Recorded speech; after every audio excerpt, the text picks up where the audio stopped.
കഴിഞ്ഞ ദിവസം അപ്രതീക്ഷിതമായി പെയ്ത മഴയിൽ നെൽകൃഷി നശിച്ച് വൻ നാശനഷ്ടമുണ്ടായ പെരിന്തൽമണ്ണ കൊല്ലങ്കോട് മുക്കിലെ കർഷകർക്ക് നമിതയായ നഷ്ടപരിഹാരം ഉറപ്പാക്കണമെന്ന നജീബ് കാന്തപുരം MLA കൃഷിനാശമുണ്ടായ പ്രദേശവും കർഷകരെയും സന്ദർശിച്ച ശേഷം സംസാരിക്കുകയായിരുന്നു അദ്ദേഹം. പ്രശ്നപരിഹാരത്തിന് കാലതാമസമുണ്ടാവാതിരിക്കാൻ ബന്ധപ്പെട്ടവർ തയ്യാറാവണമെന്നും വിഷയം കൃഷിമന്ത്രിയുടെ ശ്രദ്ധയിൽപ്പെടുത്തുമെന്നും MLA പറഞ്ഞു. കൃഷിവകുപ്പ് ജില്ലാതല ഉദ്യോഗസ്ഥരെ ഫോണിൽ വിളിച്ച് കർഷകർക്ക് നഷ്ടപരിഹാരം വേഗത്തിലാക്കുന്നതിന് MLA നിർദ്ദേശം നൽകി. ഇതൊരു വലിയ ദുരന്തമാണ്. കർഷകരെ സംബന്ധിച്ചിടത്തോളം അവർക്ക് ഒരിക്കലും നേരിട്ട് താങ്ങാൻ കഴിയാത്ത ഒരു സാഹചര്യമാണ്.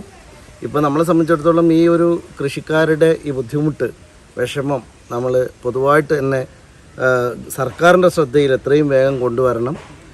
ബഹുമാന്യനായ കൃഷിമന്ത്രിയുമായിട്ട് ഇക്കാര്യം ഞാൻ ഇന്ന് തന്നെ സംസാരിക്കും. അവർക്ക് വേണ്ടിയുള്ള റെപ്രസെൻറ്റേഷൻ നമുക്ക് നടത്താൻ സാധിക്കും.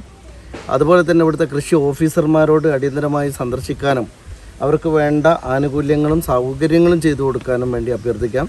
കഴിഞ്ഞ ദിവസമുണ്ടായ മഴയിലാണ് പെരിന്തൽമണ്ണ കളത്തിലക്കര കൊല്ലങ്കോട്ടുമുക്കിലെ 12 ഏക്കറോളം വരുന്ന വയലിൽ വൻതോതിൽ നെൽകൃഷി നശിച്ചത്. പുതുക്കുടി ഷമീർ ബാബു, ചാത്തൻ അമ്പലപ്പറമ്പിൽ, മംഗലത്ത് മുഹമ്മദ് അലി, തട്ടാരക്കാട്ടിൽ അബ്ബാസ്, അന്വേതിൽ ഹംസ, കക്കാട്ടിൽ ബുഷ്ര എന്നിവരുടെ കൃഷിയാണ് നശിച്ചത്.